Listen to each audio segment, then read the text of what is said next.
Hello there! It's time for some more cold, hard, concrete heckin' drawing tips. Motivational mental musings are great for any kind of occasion when you're stuck, but today I want to address something that you can very possibly try right away. This video is about a mistake that I think everyone has made when learning aspects of art, shading in particular. What can vary is how long you commit to making this mistake. But there's always room to change, and I'm just going to be blunt. Do not shade with black. What? This seems out of the blue, right? Out of the blue indeed. Blue would be a much better color for shading than black.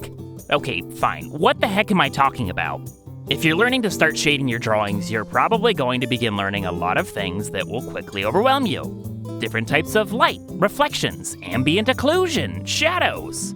It's totally natural to start trying things out and just reach for a dark pencil or color to get started. And if you're sketching with a gray graphite pencil, pressing harder with that pencil to make darker shades seems like the right thing to do.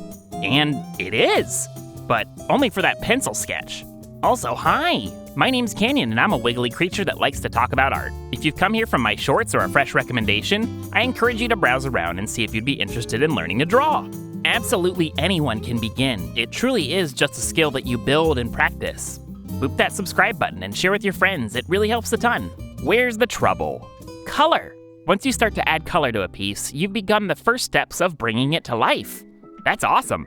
So, when you start to shade things, whether this is a full render, cell shaded, or just a few shadow markings, as soon as you reach for black, or any grayscale color really, you're actually taking that color away from your art again.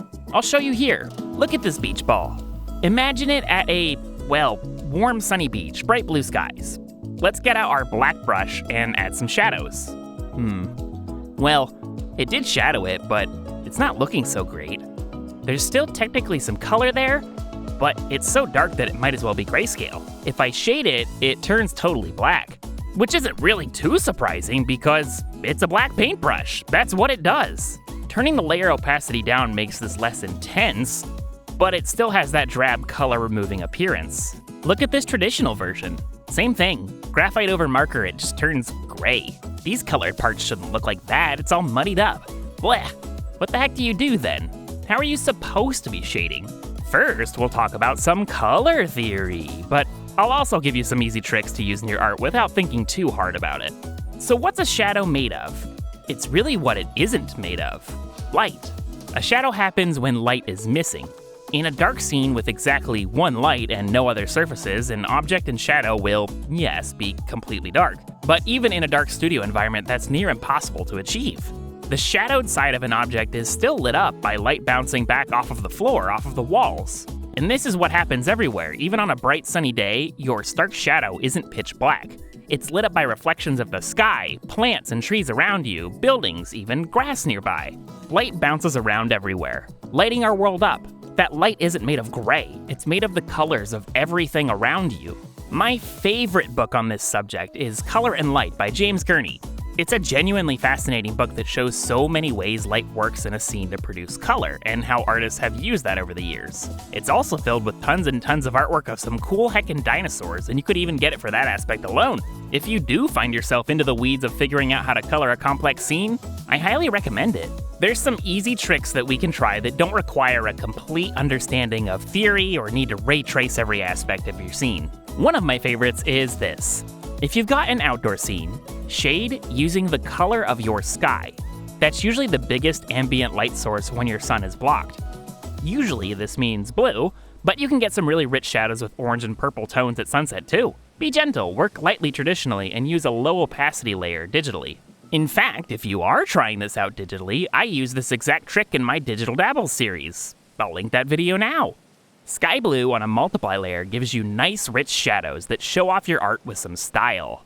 Another popular method to approach this is to shift the hue of whatever you're actively shading. Orange becomes a darker red, green starts to tint yellow. Just the slightest change can make some bold but nice stylistic eye candy. Is this physically accurate? No, but it does look really cool and can be a neat stylistic marker in your pieces. Way more visually interesting than losing color in your shadows. If you're clever, you can use some digital tricks to make this process easier.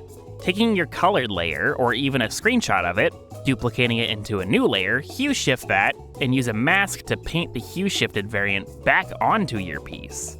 I know I didn't spend a ton of time explaining that just now, but it's not entirely the point of this video. I can break that down in another video later if you all are interested. One more, if you just want something really easy, shade with the same color as the character, just a little darker. Only a little.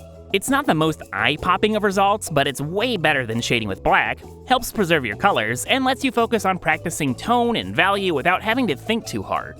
If you're working digitally and know how to use a multiply layer, try that for some free automatic color blending that works well with shadows. Again, I talk more about this in Digital Dabbles, and hey, by all means, if you find a creative way to shade that I've not shared here, share some thoughts in the comments. There's lots of ways to go about this. In fact, this isn't an absolute rule. If you're making some bold, few-tone stylized piece, stark markings of gray and black amidst vibrant colors can work well, but it's rare to see, and chances are if you're an artist that can do that well, you don't need the advice of this video. And of course, I feel like I shouldn't have to say this, but if I don't, I'll get snarky comments. You can shade with black and gray on a pencil sketch. You're already using grayscale. You're not removing color by shading with darker grays. Grayscale drawings can be a great practice of values, which will further strengthen your rendering and shading skills. Gray drawings get gray shading, color drawings get color shading. Anyway, I've already rambled way more than I meant to on this, but this is one of those things that I see people get confused about enough that I felt it was worth explaining. If you've been shading with black, don't feel bad about it, we've all done it. Instead, try to get excited at a new skill you just unlocked. If you've got some cool tricks to share yourself, leave a comment. Chase that passion with some vibrant color in your artwork. I'll see ya! Thanks for watching! Do subscribe if you like this and poke around for some more. Also, last video I mentioned opening up a Discord server. It's gotten off to a great start. You're welcome to join if you're interested. Link is somewhere on the screen and in the description. I've been making some progress building out parts of Bristle.art as well, and hope to share some more on that soon. If you don't know what the heck Bristle is but want to find out, check out my previous video on the idea of an art buffet.